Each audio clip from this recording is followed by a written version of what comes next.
How's it going, you guys, and welcome back to the channel. So today, we're talking about Greyhound.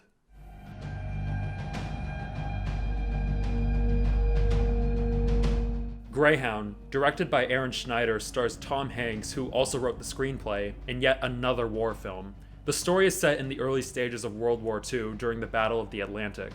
Hanks, starting from land combat in Saving Private Ryan, now turned to naval combat, plays a commanding officer of one of the battleships named the Greyhound, in a mission to escort a merchant ship convoy under attack by various U-boats throughout the Atlantic. Being his first mission as a commanding officer, it's up to Hanks to help successfully escort the ships and ensure their arrival. So like many films set to be released this year, Greyhound is another one of those victims that was unfortunately released onto video on demand, and it's specifically on Apple TV+. And seeing that the screenplay was written by Tom Hanks himself, I was pretty curious to see how he would tell this story set in World War II. And I'm not one to watch many war films to begin with, but seeing that Tom Hanks was in it, I'll always get excited to see him in a movie because he is one of the best actors of our generation. I also wanted to see if Greyhound was really deserving of the treatment of getting sent to video on demand, just like Artemis Fowl or My Spy. But what did I think of Greyhound? From a film perspective, it was pretty average, but seeing it as a war film, I gotta say it's pretty good. I'll start off by saying that Tom Hanks, as always, gives a fantastic performance throughout this movie. No matter what role he's thrown in, he can always manage to capture the essence of the character he's playing, and it shows here.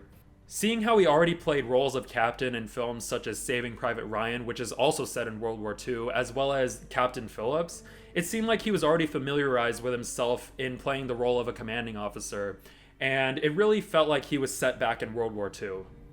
There's even moments in the film where he's seen to be in pain from certain events, but he ends up hiding his wounds to maintain the fact that he's the dominant force on the ship.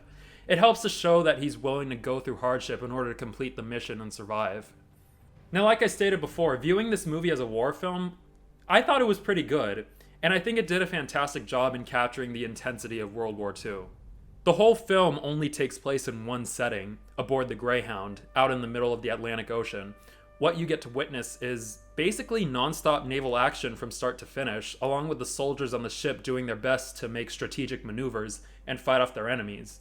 Not only does it capture the intensity of the action throughout this film, but you also get to see the soldiers on the ship being traumatized by certain events, as it seems like they might be doomed from all the battle that they're taking place in, as well as seeing the soldiers get to honor the fallen during their escort, which I think is a refreshing relief considering that this whole movie is basically non-stop action. And I'm not exaggerating when I say the entire movie is non-stop action. I also like how the film utilizes the aerial shots of all the action taking place, really emphasizing the fact that the naval battles were just as intense as the land battles. And I like this shot in particular, how the clouds separate all the action from what's above with the Aurora Borealis. It really made me think of it as a wall that's keeping the soldiers from reaching peace from the war's end. It's subtle shots like that I really appreciate about certain films. Or I could just be crazy. I don't know. What do you guys think? Do you guys think that shot was intended to send a subtle message? Let me know in the comments. However, I know I'm talking about the fact that the non-stop action really emphasizes the intensity of World War II, and considering that the action takes place for the entirety of the movie, it manages to serve as one of the film's cons. Sure, you can argue the fact that this is what a war film needs, especially if it's taking place during World War II. However, if you're gonna make a war film, I think it could have used more time with character development as well. One of my favorite war films of all time is All Quiet on the Western Front.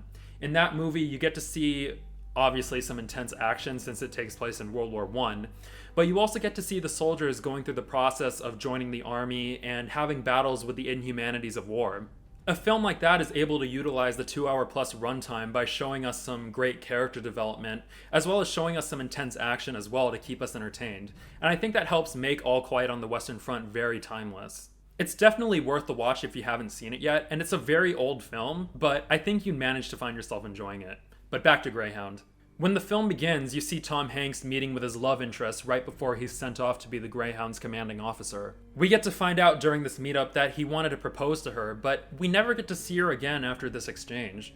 Not even at the end of the movie to see what happened with the two. She just shows up to tell the audience what Tom Hanks is going to do, and that's really it.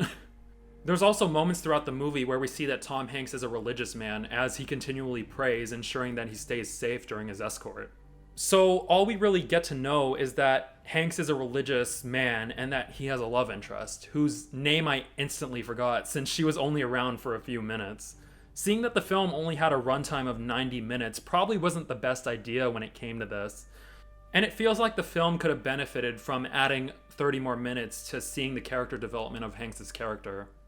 Considering that this is his first mission as a commanding officer, it would have been interesting to see what led up to this moment, maybe through some flashback sequences, or maybe add some sequences in the beginning where we can see him progressively getting higher up in the ranks. This is where adding 30 more minutes to the runtime could have benefited the movie, but instead it usually just feels like you're watching stock war soldiers created from a factory engaging in a big mission. It probably would have helped me get a little more invested in the story and even feel more tension as the characters engage in their battles. The nonstop action is great, don't get me wrong, but it also kind of feels like overcompensation for character development.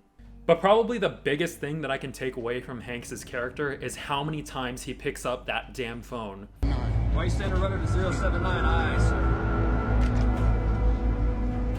I swear, every time he picked up that phone, it felt like it was only about 2 minutes in between, and every time it was just, oh hello, oh hello, oh hello, oh hello. It felt like it went on forever. You want to see how many times he does it in the film? Let me do you the honors if you ever decide to watch this film for yourself. And just keep in mind that I'm not repeating any of these clips at all, and sometimes Hanks manages to pick up the phone in the exact same scene in the span of about like 10 seconds or so. I hope you enjoy.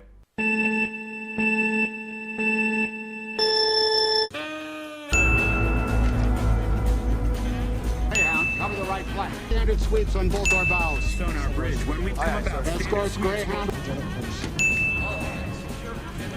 Escorts Greyhound. Greyhound. Sweeps on the radar screen, man. Bridge. Greyhound to all escorts. Eagle Greyhound. We will join you to assist. Captain. I know it's risky, Charlie. Go, Charlie. We'll do our best to hammer him. Understood, Dickie. Keep him under by all means. Bearing 160. Dickie, Greyhound, the contact is now 10 degrees. Come on in, Dickie. I'm turning to port to clear for you. I'm crossing your bow for my own attack. Dickie, Greyhound, what is your damage? Left standard rudder. Left standard rudder, aye, sir. Harry, Dickie, Greyhound. Eagle Greyhound, what is your status? Greyhound.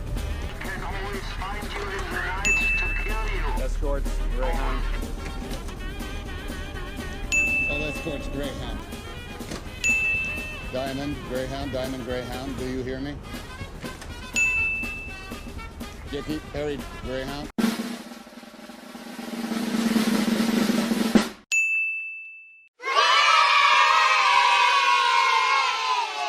My god, and they say my generation has a phone addiction. I know that something like this is such a little thing to comment on, but the fact that I'm going to be remembering Tom Hanks' character based on how many times he answers the phone really says a lot about this film when you think about it. In fact, this should have been the tagline for the film, Greyhound. I'm only one call away. Overall though, even though Greyhound does have some issues with its storytelling, I still think it's worth a watch. Obviously this movie won't be for everyone, but can satisfy those people who would like to watch another war film with some intense non-stop action. If you're looking for a compelling story about a character you can be rooting for the next hour and a half, it's very hit or miss. For me, it was just another war film with Tom Hanks in it, and I most likely won't be returning to it again. Is it a horrible movie? No, but it definitely could use the time to improve on certain things, especially with increasing the runtime for Hanks' character. Tom, I love you very much, but for Greyhound, I'm gonna go ahead and give it 7 out of 10 battleships. Dickie, Greyhound, the contact is now 10 degrees to my port. But I'd like to know, what do you guys think of Greyhound? Did you love it? Did you hate it? Or did you not care to watch it? I'd love to know in the comments below. And if you made it this far in the video, I'd appreciate it if you'd leave a like on this video and subscribe to the channel for some more future movie content. Thank you guys for joining me in this review, and until the next one, I'll see you later.